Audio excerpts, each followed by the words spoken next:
It's everywhere, on our phones, in our conversations, shaping how we see the world and ourselves. Social media has completely transformed the high school experience, but is it for better or worse? According to a research study of American teens ages 12 to 15, those who use social media over 3 hours each day face twice the risk of having negative mental health outcomes, including depression and anxiety symptoms. For high school students, social media isn't just a distraction. It's affecting them in ways we are only beginning to understand. Aiden Binion is a sophomore at Homewood Flossmoor High School. He depicts the struggle of disconnecting from social media. It can be really hard, especially like apps like TikTok and apps set up like that or Instagram Reels. It can be really hard to stop scrolling. It's very easy to doom scroll. Aiden further explains how his constant use of social media began to affect his academic performance. I'll be like scrolling on TikTok and um, I just like don't do my homework instead. I don't do my homework. And then after I'm off TikTok, I'm like, oh, I'm tired. So then I go to sleep and then I wake up and it's already like nighttime. So, it's just like, it's hard to fit in the homework when I'm so like, on social media so much. Excessive social media use can distract kids from important activities, including schoolwork and spending time with family. Essentially, some kids spend so much time scrolling and watching videos that they stop doing their homework and give up their favorite hobbies, sports, and games. Overuse has also been linked to sleep problems, attention problems, and feelings of exclusion in adolescence, and sleep is essential for the healthy development of teens. Greg Jones, a social worker at Homewood Flossmoor, explains why social media and internet use has become so prominent in teens' everyday lives. Everybody has kind of almost developed a fear of missing out, right? Everybody wants to be in tune with, what's going on, right? And now, because of technology, we kind of feed to instant gratification. We look at websites, we look at things right away, social media right away. After we make a post, we want to see how many people like, what we post, right?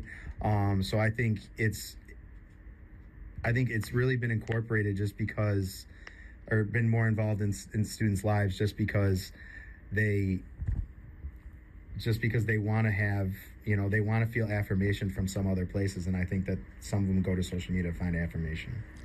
As these teens are losing sleep due to constant scrolling, their performance in school is severely affected. It has been found that students who use social media excessively at night report lower GPAs compared to those who put their phones away earlier. A lack of sleep leads to lower concentration, worse memory retention, and even lower test scores. Nathaniel Nesbitt is a science teacher at Homewood Flossmoor High School. He recounts what he sees from his students in class and how much of that is due to social media. As soon as anything was done or accomplished to the lowest level of done, people would disappear into their phones and social media. Also, we saw the obvious, people recording or trying to record in the classroom for doing their TikToks or whatever.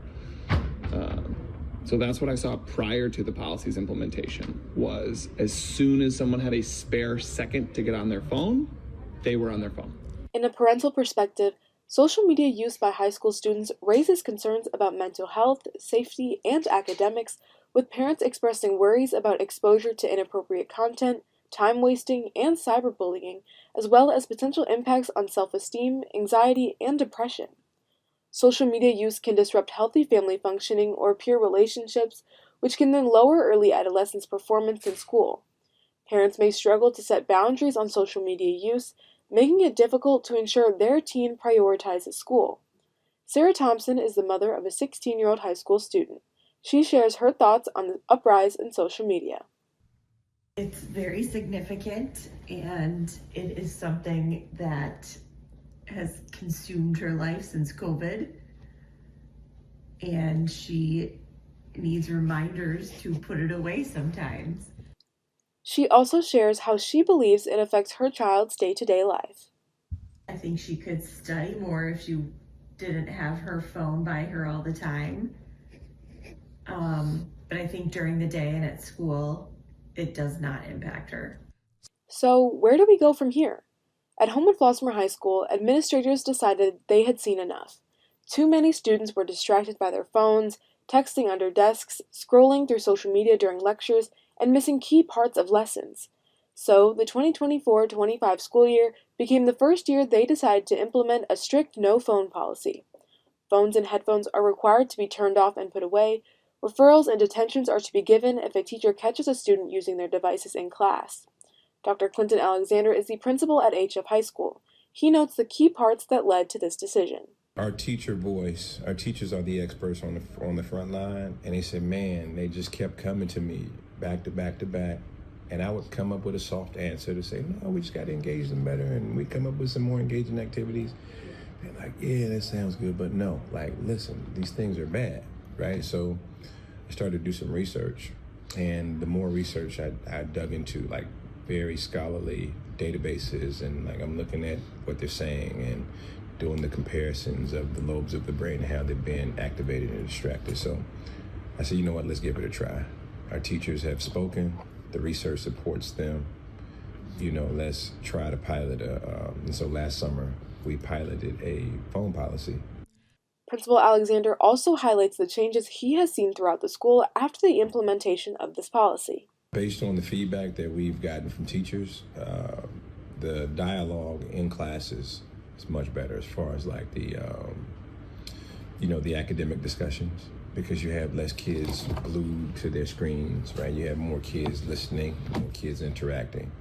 And they said that and even my own observations, because I observe a lot of teachers, of course, when the principal's in the room, everybody wants to kind of be on their best behavior. But what I do see, I see kids not on phones. I see kids engaged in instruction.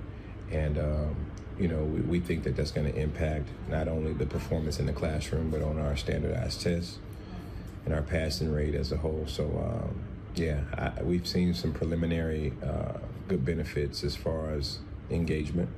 Teachers around the school have also reported a significant change in the attention and participation of their students due to the lack of phones in class. Science teacher Mr. Nesbitt highlights the importance of students remaining engaged in class without the distraction of their phones and social media.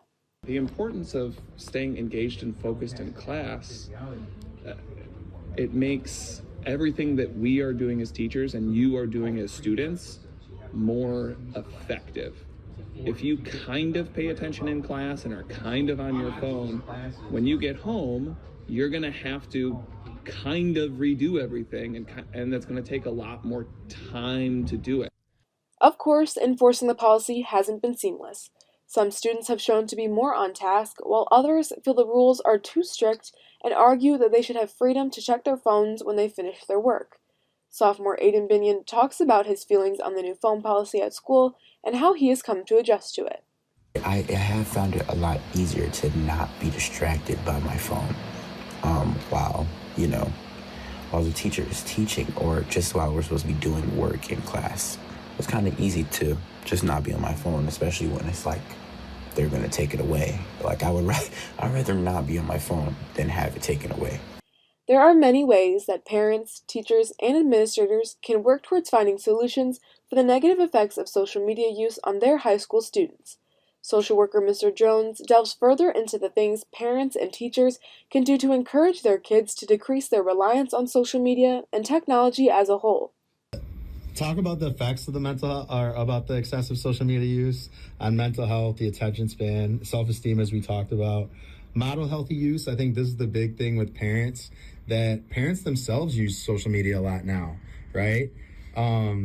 Parents themselves use a lot of social media, so they're modeling that behavior, right? So if parents are off their phone, they're also modeling to their children that they don't need to be on their phone all the time. Offer alternatives. Get kids involved in other things that aren't just tech related, right? Outdoor activities, everything like that. Foster an open dialogue, right? Talk to your kids about what's going on, what they're going through, why they want to be so involved in social media. As students, educators, and parents continue to navigate this digital landscape, one thing is clear: social media isn't going anywhere. But by being more intentional about how and when it is used, students can take control of their time, focus, and ultimately their success in school.